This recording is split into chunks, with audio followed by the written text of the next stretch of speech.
نماز پڑھنے والے کے آگے سے گزرنا کیسا؟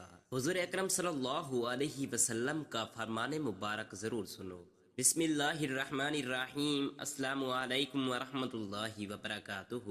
محترم ناظرین، نماز اسلام کا بنیادی رکن اور ایمان کے بعد سب سے اہم فریضہ ہے۔ یہ دن میں 5 وقت فرض کی گئی ہے اور ہر عاقل بالغ مسلمان پر اس کی ادائیگی لازم ہے۔ نماز اللہ کی عبادت کا سب سے بہترین ذریعہ ہے اور بندے کو براہ راست رب سے جوڑتی ہے۔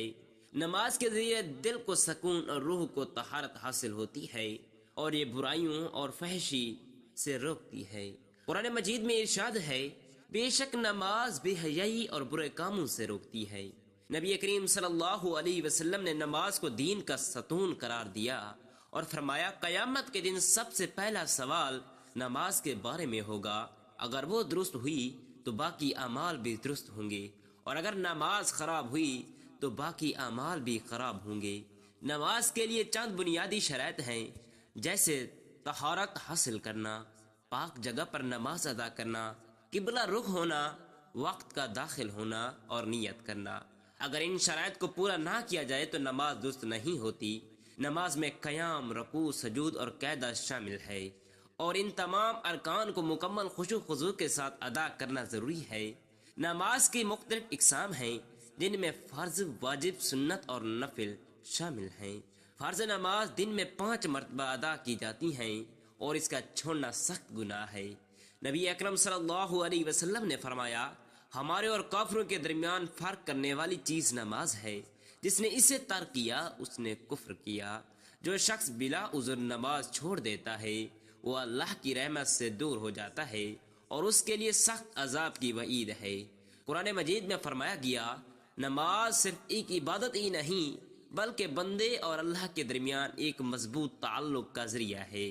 جو شخص خشوع و خضوع کے ساتھ نماز ادا کرتا ہے وہ دنیا اور آخرت میں کامیاب ہو جاتا ہے۔ اللہ تعالی نے قرآن مجید میں بارہا نماز قائم کرنے کا حکم دیا ہے، جیسے کہ فرمایا، اور نماز قائم کرو اور زکوٰۃ دو اور رکوع کرنے والوں کے ساتھ رکوع کرو۔ نماز کا ایک مقصد بندے کو گناہوں سے روکنا اور اس کے کردار کو سنوارنا بھی ہے۔ اگر کوئی شخص سچے دل سے نماز پڑھتا ہے تو اس کے دل میں اللہ کا خوف پیدا ہوتا ہے اور وہ برے کاموں سے بچنے لگتا ہے۔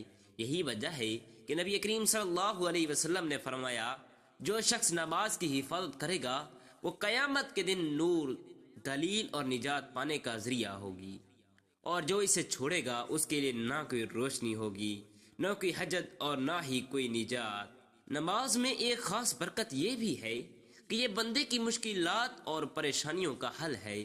جب بھی نبی کریم صلی اللہ علیہ وسلم پر کوئی مشکل وقت آتا تو آپ صلی اللہ علیہ وسلم فوراً نماز کی طرف متوجہ ہوتے، اور ایک حدیث میں ہے، جب کسی سے گھبراہٹ محسوس ہوتی تو نبی کریم صلی اللہ علیہ وسلم فوراً نماز کی طرف متوجہ ہوتے۔ اس سے معلوم ہوتا ہے کہ نماز مومن کے لیے ایک روحانی سکون کا ذریعہ ہے۔ جو شخص نماز کو چھوڑ دیتا ہے اس کے لیے سخت وعیدیں آئی ہیں۔ ایک روایت میں آتا ہے کہ قیامت کے دن سب سے پہلے نماز کا حساب لیا جائے گا۔ اگر یہ درست ہوئی تو باقی اعمال بھی درست ہوں گے، اور اگر یہ خراب ہوئی تو باقی اعمال بھی ضائع ہو جائیں گے۔ اللہ تعالی نے بھی قرآن مجید میں نماز چھوڑنے والوں کے لیے فرمایا، وہ لوگ جو اپنی نمازوں میں سستی کرتی ہیں ان کے لیے ہلاکت ہے۔ نماز بندے کو دنیا کی لذتوں میں کھو جانے سے روکتی ہے اور آخرت کی تیاری کرنے کا ذریعہ بنتی ہے۔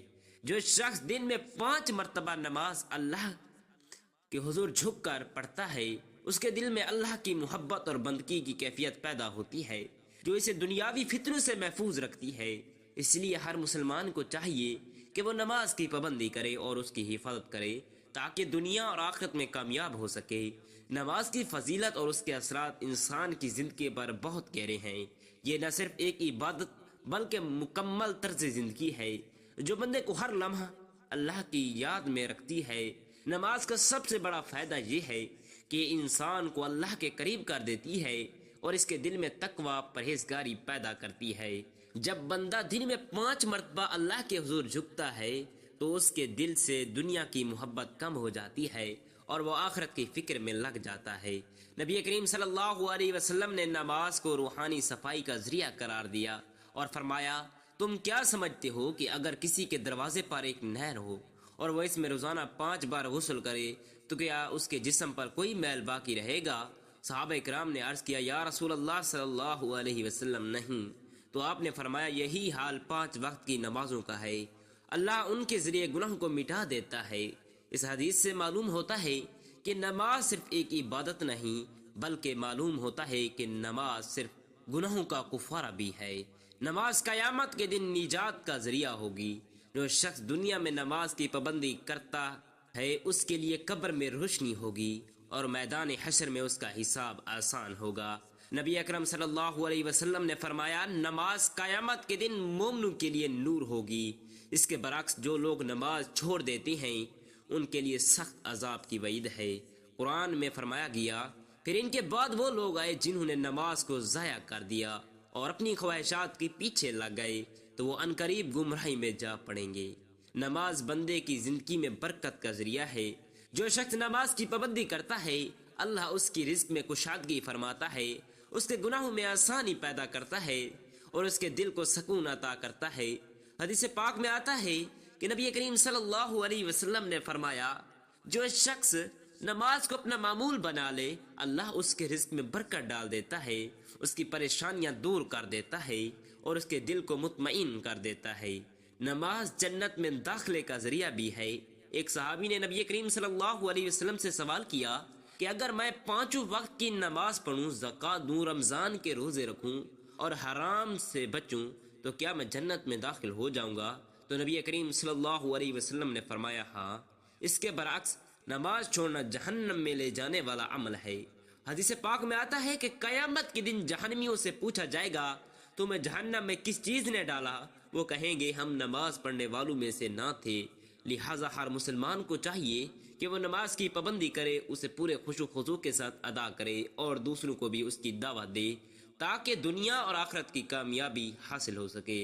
نماز اللہ کی سب سے بڑی نعمتوں میں سے ایک ہے اور بندے کے لیے دنیا اور آخرت کی کامیابی کا ذریعہ ہے۔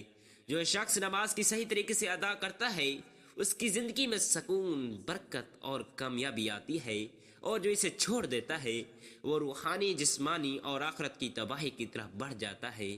نماز کی سب سے بڑی فضیلت یہ ہے کہ یہ براہ راست اللہ سے تعلق جوڑتی ہے۔ نبی کریم صلی اللہ علیہ وسلم نے فرمایا، نماز مومن کی معراج ہے، یعنی یہ وہ مقام ہے جہاں بندہ اللہ سے سب سے زیادہ قریب ہوتا ہے۔ ایک اور حدیث میں ہے کہ نبی کریم صلی اللہ علیہ وسلم نے فرمایا، بندہ سجدے کی حالت میں اپنے رب سے سب سے زیادہ قریب ہوتا ہے، بس تم کثرت سے دعا کیا کرو۔ نماز سے انسانی اخلاقی تربیت ہوتی ہے اور وہ اچھے کردار کا حامل بن جاتا ہے۔ نماز نہ صرف گناہوں سے روکتی ہے بلکہ دل کو بھی نرم کرتی ہے۔ جو شخص 5 وقت کی نماز پڑھتا ہے وہ اپنے معاملات میں انصاف کرنے والا، وعدے کا سچا اور دوسروں کے حق میں خیر خواہی کرنے والا بن جاتا ہے۔ قرآن پاک میں ہے، بے شک نماز بے حیائی اور برے کاموں سے روکتی ہے۔ نماز اللہ کی مدد حاصل کرنے کا ذریعہ بھی ہے۔ جب انسان کسی پریشانی یا آزمائش میں مبتلا ہو تو اسے اللہ کی مدد کے لیے نماز کا سہارا لینا چاہیے۔ قرآن پاک میں ارشاد ہے، اور صبر اور نماز کے ذریعے اللہ سے مدد مانگو، بے شک نماز جھکنے والوں پر بھاری نہیں ہوتی۔ نبی کریم صلی اللہ علیہ وسلم پر جب بھی کوئی مشکل وقت آتا تو آپ صلی اللہ علیہ وسلم فوراً نماز کی طرف متوجہ ہوتے۔ نماز بندے کے لیے گناہوں سے معافی اور درجات کی بلندی کا ذریعہ ہے۔ ایک مرتبہ نبی کریم صلی اللہ علیہ وسلم نے صحابہ اکرام سے پوچھا، اگر تم میں سے کسی کے دروازے پر ایک نہر ہو اور وہ اس میں روزانہ 5 بار غسل کرے تو کیا اس کے جسم پر کوئی میل باقی رہے گی؟ صحابہ اکرام نے عرض کیا، نہیں یا رسول اللہ۔ تو آپ صلی اللہ علیہ وسلم نے فرمایا، یہی حال 5 وقت کی نمازوں کا ہے، اللہ ان کے ذریعے گناہوں کو مٹا دیتا ہے۔ قیامت کے دن سب سے پہلا سوال نماز کے بارے میں ہوگا۔ اگر نماز درست ہوئی تو باقی اعمال بھی قبول ہوں گے، اور اگر نماز خراب ہوئی تو باقی اعمال بھی ضائع ہو جائیں گے۔ نبی اکرم صلی اللہ علیہ وسلم نے فرمایا، قیامت کے دن بندے سے سب سے پہلا حساب نماز کا ہوگا۔ اگر وہ درست ہوئی تو باقی اعمال بھی ٹھیک ہوں گے، اور اگر وہ خراب ہوئی تو باقی اعمال بھی خراب ہوں گے۔ جو شخص نماز چھوڑ دیتا ہے وہ اللہ کی رحمت سے محروم ہو جاتا ہے اور شیطان کے قریب ہو جاتا ہے۔ قرآن پاک میں فرمایا گیا، پھر ان کے بعد وہ لوگ گئے جنہوں نے نماز کو ضائع کر دیا اور اپنی خواہشات کے پیچھے لگ گئے تو وہ ان قریب گمراہی میں جا پڑیں گے۔ ایک اور جگہ فرمایا، وہ لوگ جو اپنی نماز میں سستی کرتے ہیں ان کے لیے ہلاکت ہے۔ نماز قرآن اور آخرت میں کامیابی کا ذریعہ ہے۔ حدیث پاک میں آتا ہے کہ جب بندے کو قبر میں دفن کیا جاتا ہے تو اس کے پاس 3 چیزیں آتی ہیں، اس کے اعمال، اس کا مال اور اس کے رشتہ دار۔ لیکن مال اور رشتہ دار واپس چلے جاتے ہیں جبکہ اس کے اعمال اس کے ساتھ رہتے ہیں۔ ان اعمال میں سب سے زیادہ قیمتی چیز نماز ہے جو قبر میں روشنی بھر کر آتی ہے۔ جو شخص نماز کو اپنی زندگی کا لازمی حصہ بنا لیتا ہے اللہ تعالیٰ اس کے رزق میں برکت دیتا ہے، اس کے دل کو اطمینان عطا کرتا ہے، اس کے معاملات کو آسان کر دیتا ہے اور اس پر اپنی رحمت نازل فرماتا ہے۔ حدیث پاک میں آتا ہے، جس شخص کا دین نماز کے ساتھ شروع ہوتا ہے اس کا پورا دن برکت والا ہوتا ہے، اور جس کا دن نماز کے بغیر شروع ہوتا ہے اس کا پورا دن بے برکت ہوتا ہے۔ نماز جنت میں لے جانے والا عمل ہے۔ ایک صحابی نے نبی کریم صلی اللہ علیہ وسلم سے سوال کیا کہ اگر میں 5 وقت کی نماز پڑھوں، زکوٰۃ دوں، رمضان کے روزے رکھوں اور حرام کام سے بچوں تو کیا میں جنت میں داخل ہو جاؤں گا؟ نبی کریم صلی اللہ علیہ وسلم نے فرمایا ہاں۔ اس کے برعکس جو شخص نماز چھوڑ دیتا ہے اس کے لیے جہنم کی وعید ہے۔ قرآن پاک میں ہے کہ جہنمی لوگ جب جہنم میں ڈالے جائیں گے تو ان سے پوچھا جائے گا، تمہیں جہنم میں کس چیز نے ڈالا؟ وہ جواب دیں گے، ہم نماز پڑھنے والوں میں سے نہ تھے۔ لہٰذا ہر مسلمان پر لازم ہے کہ وہ نماز کو اپنی زندگی میں سب سے زیادہ اہمیت دے، اسے پابندی کے ساتھ ادا کرے اور دوسروں کو بھی اس کی تلقین کرے تاکہ دنیا اور آخرت کی کامیابی حاصل ہو سکے۔ محترم ناظرین، نماز پڑھنے والے کے آگے سے گزرنا منع ہے اور سخت گناہ ہے۔ نبی اکرم صلی اللہ علیہ وسلم نے اس سے منع فرمایا ہے اور یہاں تک کہ کہا کہ اگر نماز پڑھنے والا اپنے آگے کوئی چیز رکھ لے تو دوسرا شخص اس کے آگے سے نہ گزرے بلکہ رک جائے، راستہ بدل لے۔ نبی کریم صلی اللہ علیہ وسلم نے فرمایا، اگر نمازی کے آگے سے گزرنے والا یہ جان لے کہ اس پر کتنا گناہ ہے تو وہ 40 دن، مہینے یا سال تک کھڑا رہنے کو بہتر سمجھے گا بجائے اس کے کہ گزرے۔ اگر نماز پڑھنے والا اپنے آگے کوئی چیز رکھ لے، مثلا دیوار، ستون، کرسی یا چھڑی وغیرہ، تو اس کے اور سترے کے درمیان سے گزرنا جائز نہیں، لیکن سترے کے آگے سے گزر سکتا ہے۔ اگر کوئی ایسی جگہ ہو جہاں سے گزرنا ناگزیر ہو تو مجبوری میں اجازت دی گئی ہے۔ اگر کوئی شخص نماز پڑھ رہا ہو تو اس کے آگے سے گزرنے کی بجائے راستہ بدل لینا چاہیے، اور اگر وہ جگہ تنگ ہو تو کچھ دیر انتظار کرنا بہتر ہے۔ لہٰذا نماز پڑھنے والے کے آگے سے گزرنے سے پرہیز کرنا چاہیے اور جہاں ممکن ہو سترہ رکھ کر نماز پڑھنا چاہیے تاکہ دوسروں کو بھی آسانی ہو۔ اے اللہ، ہمیں نماز کی پابندی کرنے والا بنا، ہمارے دلوں میں اس کی محبت پیدا فرما، اسے ہمارے لیے دنیا اور آخرت میں کامیابی کا ذریعہ بنا دے۔ یا اللہ پاک، ہمیں خشوع و خضوع کے ساتھ نماز ادا کرنے کی توفیق عطا فرما، ہماری نمازوں کو قبول فرما اور انہیں ہمارے گناہوں کی بخشش و مغفرت اور درجات کی بلندی کا ذریعہ بنا دے۔ اے رب رحیم، نماز میں سستی اور غفلت سے بچا، ہمیں ان لوگوں میں شامل نہ فرما جو نماز کو بھول جاتے ہیں یا اس میں سستی کرتے ہیں۔ ہمیں قیامت کے دن ان خوش نصیبوں میں شامل فرما جن کی نمازیں نور اور کامیابی کا ذریعہ بنے گی۔ اے اللہ پاک، ہماری زندگی کا ہر لمحہ تیری عبادت میں بسر ہو، ہمیں دنیا اور آخرت کی بھلائیاں عطا فرما، ہمارے والدین، اہل و عیال اور پوری امت مسلمہ کو نماز کی محبت اور اس کی بنیادی پابندی کی توفیق دے۔ اے اللہ پاک، ہمیں سیدھے راستے پر چلا، ہمیں نماز کی پابندی کرنے والا بنا اور ہمیں اپنے نیک بندوں میں شامل فرما۔ آمین یا رب العالمین۔ جزاک اللہ خیرا کثیرا۔